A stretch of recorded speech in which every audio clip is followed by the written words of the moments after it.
All right, welcome back to Onebar and Lupagus show on Onebar with Lupagus Vikings. 42-21, going to 11-2. Kick some serious ass today. I want you guys to kick some serious ass. Get over to Minigrown, minigrown.com. Still time for the holidays. Beautiful stocking stuffer for your favorite adult friend, lover, whatever they may be. Use the promo code SKOL when you're doing it. Tons of fantastic flavors of gummies.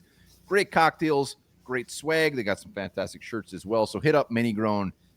We appreciate them, and we appreciate a Minnesota Vikings victory. Yeah, very, very generous deal that Minigrown's giving us. That promo code SKOL will save you a ton of money. Fantastic. Yeah, let's talk about these huge win, but also some guys maybe in this game didn't quite live up to their end of the stick. No, we're gonna rip the Band-Aid off. We're just gonna make this short and sweet because we don't want to revel in the losers because it was a great day. It was a great day.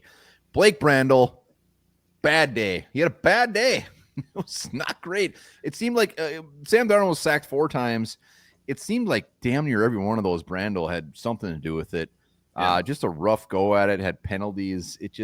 He's had a rough couple of weeks. It's in a rough stretch right now. I think the only maybe silver lining here is like it wasn't like he was overpowered. I think it was just confusion. Like he was, I think that can be coached and maybe corrected with tape. A lot of watching of tape. Hope so. So it's not like he's just getting just blown over every time. So maybe, but yeah, he's just every time there's pressure, it seems to be coming through that left side right over the guard, and he's confused. He doesn't know who he's supposed to block, and it's causing problems for this offense and for Sam Darnold. Sacks. Yeah, it is, which causes problems for this offense. Yeah, he's got to figure that out. He had a great start to the season, and we'll hopefully he will figure that out, and he'll be the guard of the future for the left guard for the Minnesota Vikings. Let's go to our. I hate even to throw him on here. We got to talk about the kicker, Will Reichard. He came back from injury, and you know what? It was a long field goal, but he missed the only one he took. He made the other one, but there was a penalty. But this was the only one that counted, and he missed it. Come on, he missed it, but you know what? He didn't miss the crossbar. He just freaking nailed the upright. He nailed the upright. What he was going for. Dead on. It was that Colts game. He missed 2, and it was weren't sure if it was when the injury occurred. He gets a pass. I don't know though, because Matt Daniels like maybe he didn't have to later. He was hurt. So he missed this. So he's definitely shown that he's human now. But man, yeah, he smacked that one. And that would have been a huge kick too, because he would have gone up by multiple scores, especially after the touchdown. And then, I don't know. But Will Reichard, I'm not worried. 6 for 6 on extra points. Not worried. Worried level 0. Yeah. Not worried at all. But it's tough to pick losers when you score 42 points and kick the shit out of them. So Will Reichard, unfortunately, is on there. Let's go to the defensive side of the ball. And I'm going to throw Harrison Phillips on there. And the Falcons were running their asses off, averaging 4.9 yards a carry. Kirk Cousins wasn't getting much pressure. Harrison Phillips ends up with 1 tackle as a stat line. But not only that, but it's like I don't even remember him being out there. Like I barely ever remember seeing Harrison Phillips out there. And that's an issue. He's supposed to be our top dog. Yeah, top dog, and he's had a great year. Let's not forget that. He's had a fantastic year. I love Harrison Phillips. Yeah, 2 tackles today, and again, the fact they ran for 158 yards. Tyler this year was getting 7 yards a touch right up the middle. He was going up the middle every single time. Yeah, I don't know where Harrison Phillips was today, what was going on. I was actually looking for him, so I noticed him out there a couple of times. I remember seeing him make 1 play, but I don't. It was bad. It was just a bad performance from him. And the run defense as a whole, which has kind of been a pride of this defense the last couple of weeks. Today, they decided not to show up. I'm going to stick with the Harrisons on defense. I'm going Harrison Smith, the old man. Like today, I just thought he looked slow. Like there was plays where the old Harrison Smith, the old hitman, makes those plays, shooting in. He just wasn't fast enough. One time, it looked like he was actually jogging. Like if he's flying there with a hair up his ass, a fire up his ass, he's making those plays. I expect him to make those plays. I know he's older. He's in the twilight of his career, whatever.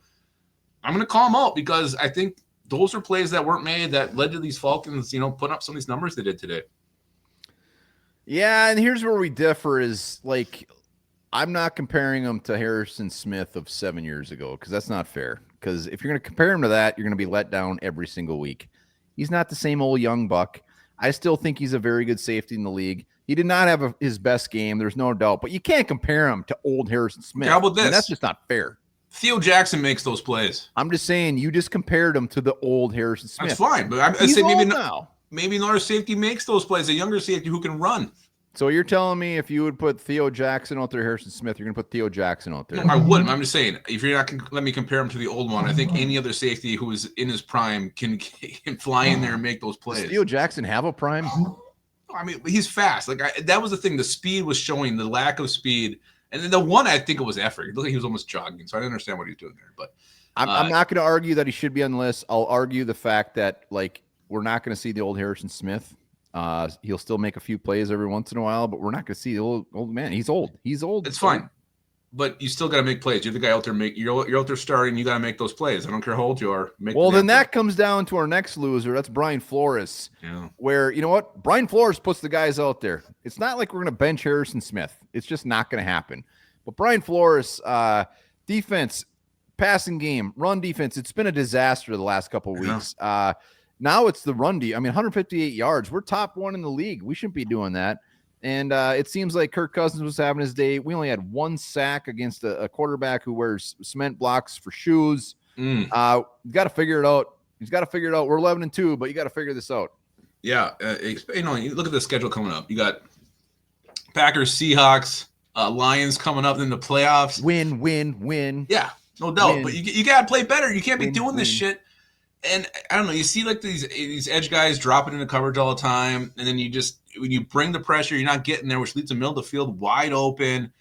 I don't know what's going on. I feel like it's been about 5 weeks now. We're just not getting those sack numbers we were.